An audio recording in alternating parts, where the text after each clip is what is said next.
پہلے تسی ساڑے خلاف بک بک کر دے ہو، ہن صحابہ دے خلاف بھوکن لگ پے ہو، دور کتے ہو۔ یہ میرا ہر اس بندے نو پیغام ہے جڑا صحابہ دے خلاف بک بک کردا، صحابہ دے گھوڑے نے جڑا موتر کیتا ہے نا جس خاک اتے، وہ بھی تہاڈے نالوں افضل اور اعلی ہے۔ کمینیوں تہاڈا علم کتنا ہے جنہاں تے رب راضی، رسول راضی۔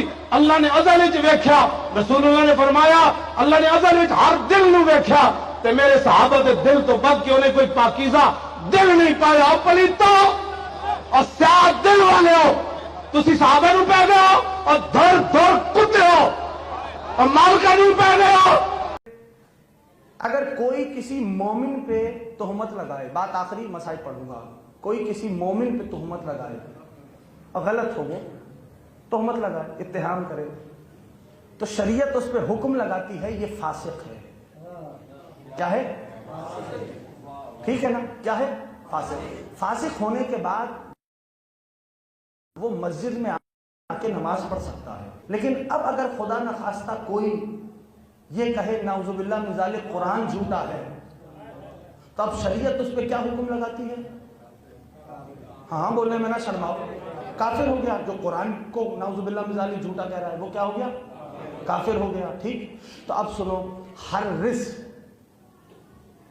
اس سے دور ہے، اس شہزادی سے دور ہے، شہزادی کی ہستی کامن ہے۔ ٹھیک، اب جب بی بی نے ادھر جا کے یہ کلیم کیا کہ یہ میرا حق ہے،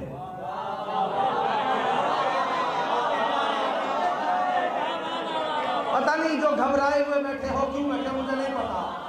ہاں، جب شہزادی نے فرمایا پریشان نہیں ہونا، جب شہزادی نے فرمایا یہ میرا حق ہے، اب جس نے بیوی کو جھٹلایا، در حقیقت بیوی کو نہیں جھٹلایا، آیت تطہیر کو جھٹلایا۔ جس نے تطہیر کی آیت کو جھٹلایا اس نے قرآن کو جھٹلا دیا، اور قرآن کو جھٹلانے والا فاسق نہیں کافر ہوگا۔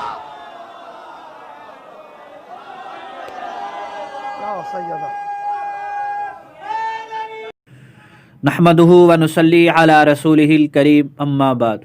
معزز سامعین، السلام علیکم ورحمۃ اللہ وبرکاتہ۔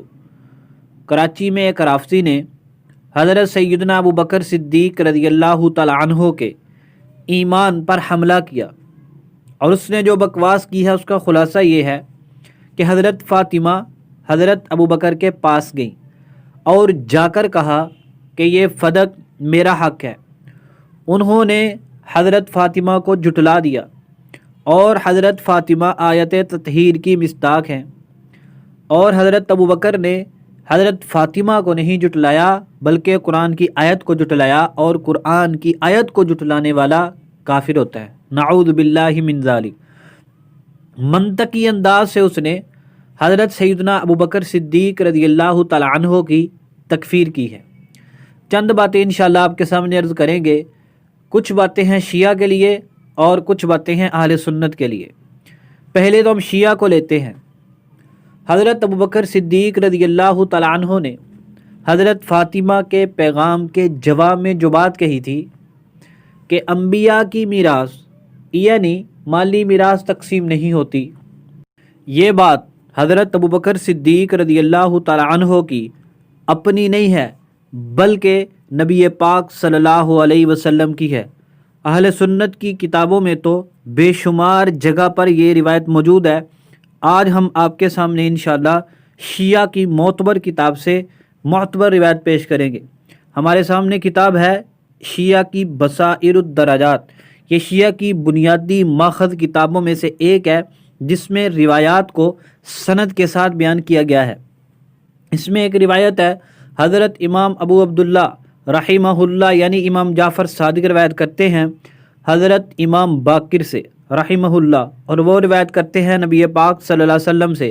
آپ صلی اللہ علیہ وسلم نے فرمایا کہ علماء انبیاء کے وارث ہیں، اور انبیاء وراثت میں دراہیم و دنانیر نہیں چھوڑتے، وہ تو علم کا وارث بناتے ہیں۔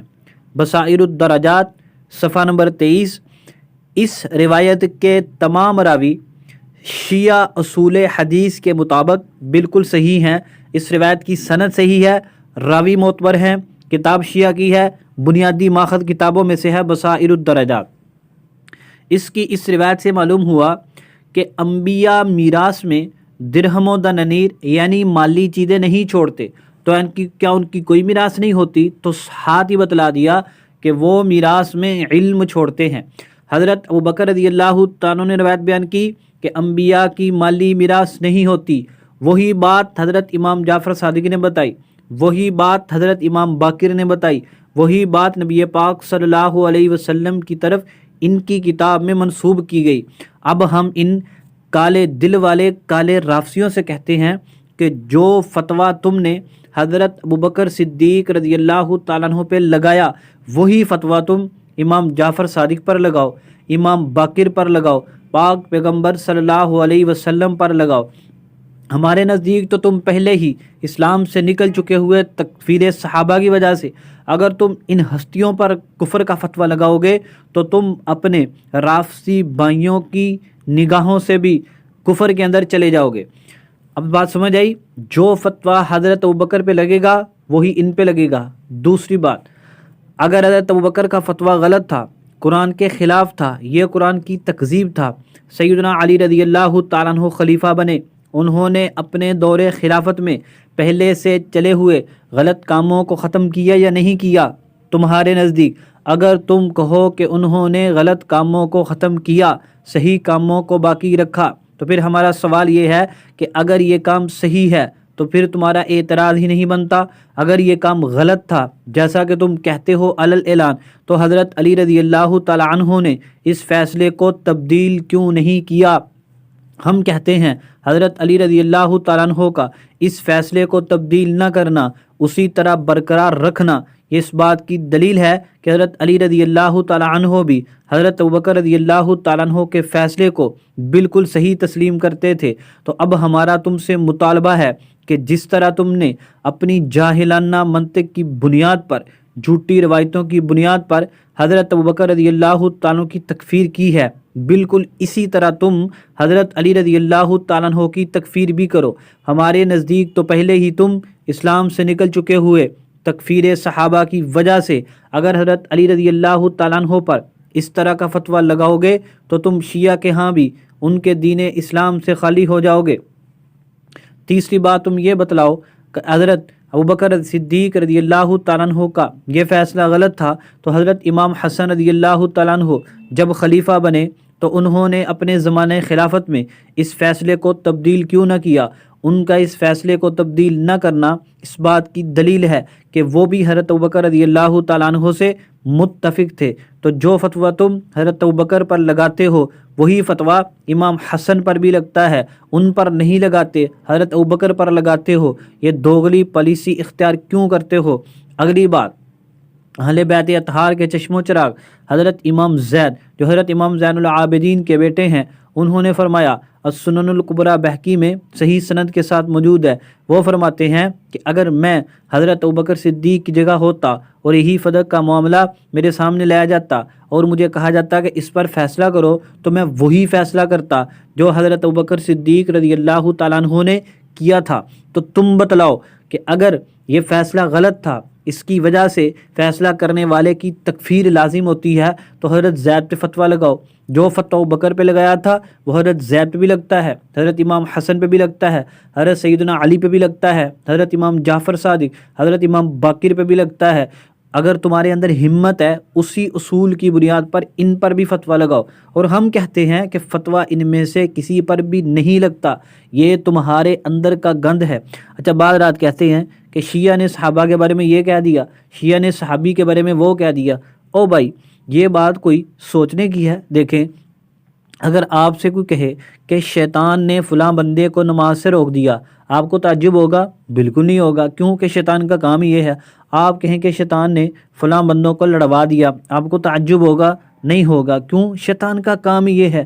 آپ گزر رہے ہیں، آپ کو سامنے سے بندہ ملا، کہتا ہے یار آپ وہاں نہ جانا، وہاں پر گند پڑا ہوا ہے اور اس میں سے بو آ رہی ہے، ہمیں اس کی بات پہ خوشی ہوگی کہ اس نے ہمیں بچایا ایک غلط چیز سے، اور تعجب بھی ہوگا کہ اس کے اندر سے بو آ رہی ہے۔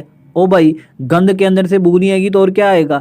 تو یہ رافض یہ ایک گند ہے، یہ گندا گٹر ہے، اس کے اندر سے صرف بو ہی آتی ہے، ان سے خیر کی امید مت رکھو۔